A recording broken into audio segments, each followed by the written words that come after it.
name is Ashley Lane, and today I'm here to tell you it's time to vote. Now you're probably thinking, time to vote? This girl's crazy. Like November 3rd already happened. Like the big election already happened. But that's not true. Voting happens more than just picking our president. Voting happens all the time. And the concept of voting is more than just picking our president. And that's what I'm going to discuss with you today. So, as an introduction, I'd first like you to think about, are you interested in changing the world?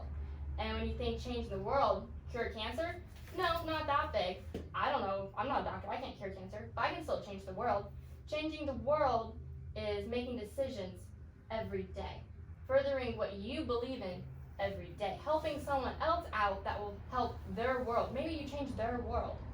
So that can happen for no ordinary people like you and I. Another thing to think about is to do your part in moving forward. Moving forward in your ideals. And how can you do that? You can vote. And that's probably the most important thing to do in a democracy in America is to vote. So one of my sources for voting and why it's important is National Geographic. National Geographic has been around since 1888. This is a very old, very well established source. So if you want to know why you should vote, you can check that out. It's in my works cited as well. Another part of what I'm going to talk to you about today is a goal. I want the goal to be to encourage you so that you can encourage others to follow their ideals, to further what they want, but to also stay educated on what you're voting for and who you are voting for. And so you can see here in a picture, this is myself. I voted on my birthday, so very enjoying experience. There's also a need to voting. In our society, and especially in America, we are a democracy, so our government is picked on voting in the Electoral College. Well, according to the Pew Research Center, which prides itself on giving out statistics and facts to the general public, we are ranked 30th out of 35 countries in voter turnout. We are near the bottom in voter turnout, which is not good. On top of that, we have a 55.7% of the population of the United States of America goes out and votes in this election, just 55.7%, a little over majority. And that is actually a low number considering all of America. Because all of America is now going to be represented by the president, by other elected officials, but that other percent that didn't get to vote, what do they want? We don't know. Which is why there's a need to go out and vote. And this picture here is from Google. It's the 2020 version, as there are masks. Satisfaction. Everyone wants to do something so that they get satisfied. No one wants to do something that doesn't benefit them. Well, there's two parts of satisfaction. There's yourself, and in America we are very individualistic. We want to satisfy ourselves. But there's also your community, and that's another part that I'm going to get into. So one of my other sources was 5 Reasons You Should Vote by AltaMed. AltaMed is an organization that prides itself on helping out the community through health and care. And so they came up with 5 reasons why you should vote. The first one being, elections have consequences. 2, you can have your voice heard. 3, it's your money, aka taxes. Everyone loves tax cuts, 4, voting is an opportunity for change. And 5, the community relies on you. So the 2 that I find most important is number 2 and number 5. Number 2 being your voice is being heard. Voting is you using your voice to further your ideals. And then number 5, your community needs you. Your community might not be able to vote yet. Young children might not be able to vote. So when you vote, not only are you voting for yourself, but you should vote for your community. Vote for what's best for your community, what's best for your nation, what's best for yourself. And that's why voting is also very important. Another part of voting is happiness. You might not think that standing in line and voting is happiness, but there was a study done by the happiness and voting behavior where a bunch of independent experts got together and they talked about it and they did research on it. And it turns out that happier people are more likely to engage in politics and vote. And you're thinking, why? Politics are mean, just makes me mad.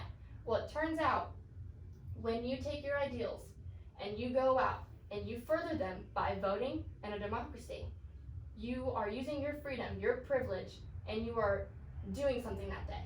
You are, moving on with what you think that should happen. And that makes you happy because you feel powerful. You feel like your voice is being heard. If you didn't think your voice was being heard, you feel less powerful. And that's not happy, that's just sad. So that's why happier people vote. And the next concept is to visualize. I want you to visualize being heard, and having your ideals also be heard. And that goes again to being powerful. If you feel like you're not being heard, you feel less powerful. Another thing to talk about is the Electoral College. So I know a lot of people think, well, my vote doesn't matter. It's just going to go into Electoral College and they decide the president, which they do. But your vote does matter. Everyone matters, and so does their vote, because your vote goes into your state. Your state selects the popular vote, which is all the votes combined, and then your elector gets to decide if they're going to go with the popular vote, which most do, or maybe some don't. But overall, your vote does matter, especially because that 55.7% of Americans voted. Your vote matters even more because not everyone voted. So while you say millions vote, yes, they did, but millions also didn't vote.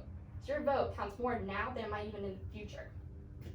And another thing to think about is your ballot and how powerful it feels to make your own choice. Now, more into the conclusion part, I want 3 things to think about. 1, vote. I want 2, it's also a very important task for American citizens. Most countries don't get to vote. Most people don't get to vote. So use your freedom, your privilege, your right to go and vote. And 3rd, I want you to contribute to the majority that participate. What does that mean? Well, President Thomas Jefferson once said, "We do not have government by the majority, we have government by the majority who participate." So now I'm going to open the floor to questions. Yes. I am a registered Republican.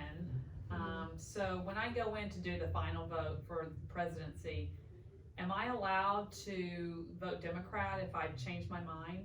Yes. On the contrary, if you do a primary, if you're a registered Republican, you cannot vote in a Democrat closed primary. That's where a lot of people get confused. Because if you're a Republican and you go on election day and you're like, I'm going to vote for a Democrat, you can. But not if it's a closed primary. Any other questions? How come the electors aren't obligated to vote the way the people voted? Well, so the way that people voted, you vote and then your state gets a popular vote. But you're right, the electors can choose if they're going to pick the popular vote or they're not going to pick the popular vote.